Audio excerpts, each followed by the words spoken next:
ಅತ್ಯತೀತವಾಗಿ ಅವರನ್ನು ತಿರಸ್ಕಾರ ಮಾಡಿದ್ದಾನೆ ಅಂತಕ್ಕಂಥದ್ದು ನಮ್ಮ ಅರಿವಿಗೆ ಬಂದಿದೆ. ಯಾರು ಅವರು ಅನಿವಾರ್ಯತೆಗೆ ಹೋಗಿದ್ದಾರೆ ಹೊರತಾಗಿ ಮತ್ತೊಂದು ಕಾರಣ ಇಲ್ಲ. ಅನಿವಾರ್ಯತೆಯನ್ನೇ ಇವರು ಸೃಷ್ಟಿ ಮಾಡ್ತಾರ. ಬಹಳ ದುರಂತ ಅಂದ್ರೆ ಆ ಏನು ಮಾನ್ಯ ನಾಯಕರು ಬಂದಿದ್ದಾರಲ್ಲ ಅದರಲ್ಲಿ 90ರಷ್ಟು ಭಾಗ ಇವರಿಂದ ತುಳಿತಕ್ಕೊಳಗಾದವರು. ಅವರು ತುಳಿತಕ್ಕೊಳಗಾಗುವಾಗ ಇವರು ಹೋಗಿ ನಿಲ್ಲಲಿಲ್ಲ. ಆದರೆ ಇವರು ಬೆನ್ನಿಗೆ ಅವ್ರು ಬಂದು ನಿಲ್ಲಬೇಕು ಅಂತಕ್ಕಂಥ ಇವ್ರ ಆಗ್ರಹ ಏನೈತಲ್ಲ, ಯಾವ ರೀತಿ ಈಗೂ ಕೂಡ ಎಲ್ಲರ ಮೇಲೆ ಹಿಡಿತವನ್ನು ಸಾಧಿಸ್ತಾ ಇದ್ದಾರೆ ಅಂತಂದ್ರೆ ವಿಪರೀತ ಹಿಡಿತವನ್ನ ಸಾಧಿಸ್ತಾ ಇದ್ದಾರೆ. ಈಗ ಅಲ್ಲಿ ಏನಾಗುತ್ತೆ ಎಲ್ಲನೂ ಇದೆ.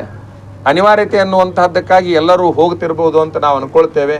ಅದಕ್ಕೆ ನಾವು ಬಹಳ ತಲೆ ಕೆಡಿಸಿಕೊಳ್ಬೇಕಾದ ಅವಶ್ಯಕತೆ ಇಲ್ಲ. ಒಟ್ಟಾರೆ ಇದು ನಮ್ಮದು ಧರ್ಮಯುದ್ಧ, ಇದು ಸ್ವಾಭಿಮಾನದ ಚುನಾವಣೆಯಾಗಿದೆ. ಸ್ವಾಭಿಮಾನವನ್ನ ಮೀರಿ ಹೋಗುವಂತ ಅನಿವಾರ್ಯತೆ ಏನಿರ್ಬೋದು ಅವ್ರನ್ನ ಕೇಳ್ಕೊಳ್ರಿ, ಹೋದವ್ರನ್ನ ಕೇಳ್ಕೊಳ್ರಿ. ಸ್ವಾಮೀಜಿ ಹಿಂಗಂತಾರ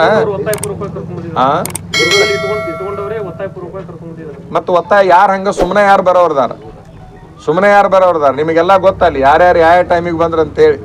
ಅಂದ್ರ ಅವ್ರವ್ರ ಕ್ಷೇತ್ರದೊಳಗೆ ಚುನಾವಣಾ ಪ್ರಚಾರಗಳನ್ನ ಬಿಟ್ಟು ಅನಿವಾರ್ಯವಾಗಿ ಬಂದು ನಿಲ್ತಾರಂತಂದ್ರ ಆಗ್ರಹ ಪೂರ್ವಕವಾಗಿ ಬಂದಿರ್ತಾರೆ. ಬಿಜೆಪಿಗೆ ಪಕ್ಷ ಮುಖ್ಯ ವ್ಯಕ್ತಿ ಮುಖ್ಯ ಅಲ್ಲ ಅನ್ನೋದು ಒಂದು ಸಿದ್ಧಾಂತ ಇದೆ. ಏನಾಯ್ತು? ಬಿಜೆಪಿಯಲ್ಲಿ ಪಕ್ಷ ಮುಖ್ಯ ವ್ಯಕ್ತಿ ಮುಖ್ಯ ಅಲ್ಲ ಅನ್ನೋದು ಒಂದಿದೆ. ಅದಕ್ಕೆ ಅವರೆಲ್ಲ ಪಕ್ಷದ ಸಲುವಾಗಿ ಬಂದಿರ್ಬೋದಲ್ಲ. ಇಲ್ಲಿ ಎದ್ದು ಕಾಣ್ತಾ ಇರೋದು ಅವರಿಗೆ ಪಕ್ಷ ಎದ್ದು ಕಾಣ್ತಾ ಇಲ್ಲ, ಬಹುಶಃ ವ್ಯಕ್ತಿ ಎದ್ದು ಕಾಣ್ತಾ ಇರ್ತಕ್ಕಂಥದ್ದು ನಮಗೆ ಗೊತ್ತಾಗ್ತಾ ಇದೆ. ಪಕ್ಷ ಅನ್ನುವಂಥದ್ದು ಅವ್ರ ತಲೆಯೊಳಗಿದ್ರೆ ಅಭ್ಯರ್ಥಿಯನ್ನು ಬದಲಾವಣೆ ಮಾಡಿಬಿಡ್ತಿದ್ರು.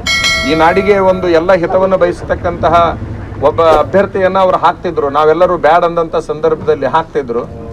ಪಕ್ಷದ ಹಿತದೃಷ್ಟಿ ಒಳಗೆ ಹೋಗಿದ್ರೆ ಅಭ್ಯರ್ಥಿ ಬದಲಾವಣೆ ಆಗ್ತಿತ್ತು. ಅಭ್ಯರ್ಥಿ ಅದೇ ಬೇಕು ಅಂದ ಮೇಲೆ ಪಕ್ಷಕ್ಕಿಂತ ಅಭ್ಯರ್ಥಿ ಅನಿವಾರ್ಯ ಆ ಹೈಕಮಾಂಡ್ಗೆ ಆಗಿದೆ.